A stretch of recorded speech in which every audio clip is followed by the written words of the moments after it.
at times like this, when I'm just so stressed out and so anxious about the state of the world and the fact that people are taking so long for us to just wake up, and I'm just bearing witness to so much evil, that I just sometimes get like this, it's like a, I don't know, just something in this area. It's grief, actually. A lot of it is grief.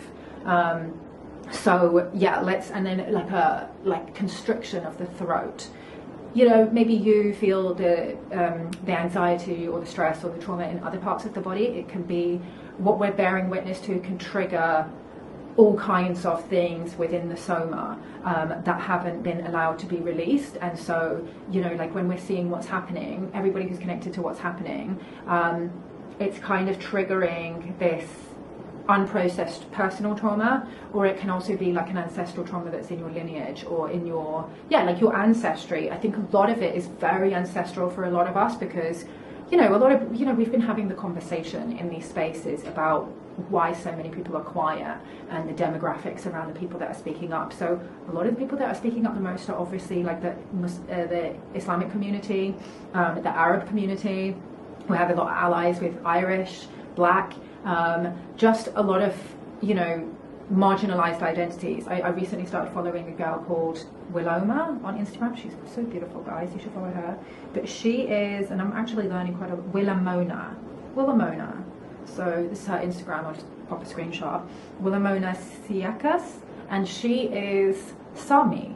So if you don't know what that is, it's basically an indigenous people that spans Sweden. They've basically been colonized by 4 different nation states, but they span all 4. So Sweden, Finland, Norway, and Russia.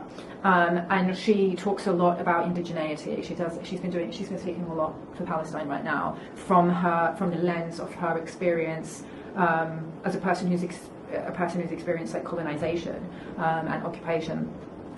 Obviously, she doesn't center herself. Like she does give insight into. You just follow her, okay? I'm not going to go too much into it. I really appreciate her content, but yeah, it's interesting because it's triggering a lot of ancestral trauma for people that have experienced some kind of colonization, people of colonized identities, and people who had already done the work of decolonizing their mindset already, so they can see past the media propaganda and lies. And I do feel like this is the reason why Gen Z in particular have been so vocal about this, like as a group, like as a monolith across identities, because Gen Z have, and you know, we talked a lot of shit about Gen Z. You know, as a millennial, I'm not just a millennial, I'm an older millennial. Like I'm nearly 40 now, I'm 38 years old, so I'm like at the top end of being a millennial. I'm actually straddling Gen X. I'm like a young Gen Xer, older millennial. And so we were a bit like, oh, Gen Z are very easy to trigger. Like they have so many mental health issues. They don't seem to be very resilient. They're very like hard left. And just, you know, getting into like oppression Olympics and things like that. So obviously they're going to be the first one that to be like, you know, somebody said it really. Who was it? Nicole Arbour. She was just like, this is the generation that takes being called the wrong pronouns as a hate crime. So obviously you can't go around just killing people and labeling them all terrorists and committing genocide on their watch and expect that they're going to let you get away with it. And Gen Z are very skeptical of the news, the mainstream corporate media. They don't take things at face value. They can see the legacy of colonization and empire and imperialism that they're now being left to clean up with. They are the most ethnically diverse generation because of things like declining birth rates in the West due to just a decline in kind of conservative family values. And this conversation obviously gets really nuanced, okay, because with that it's so interesting how it's happened. Like in Western kind of European countries, we've seen like massively declining birth rates to the point where it's almost like you're not going to have like a young workforce to take care of the older generation. That's something that people in the West need to be really concerned about, and most of it does come from the destruction of the family template.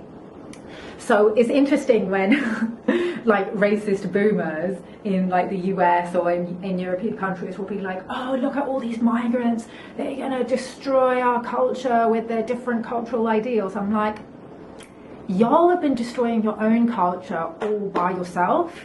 Like, those people are being brought in for multiple reasons, like partly because they're refugees from countries that have been bombed by you know, and illegally invaded, occupied by European or like the global north countries, right? So that there's the remnants of that.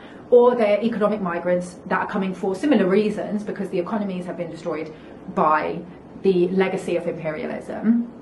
Or they're just being invited to come because of the declining birth rates, because there isn't enough of a workforce, and particularly a low paid workforce, or sometimes even a high paid workforce, because like, for example, you know, there's not enough people who are qualifying for medical schools in European countries, which is why like the vast majority of our medical workforce in the UK at least are of South Asian heritage. Just because of those cultural ideals that they, you know, in the global South, they will have children, they will, you know, prioritize getting those children an education, those children getting ahead in life.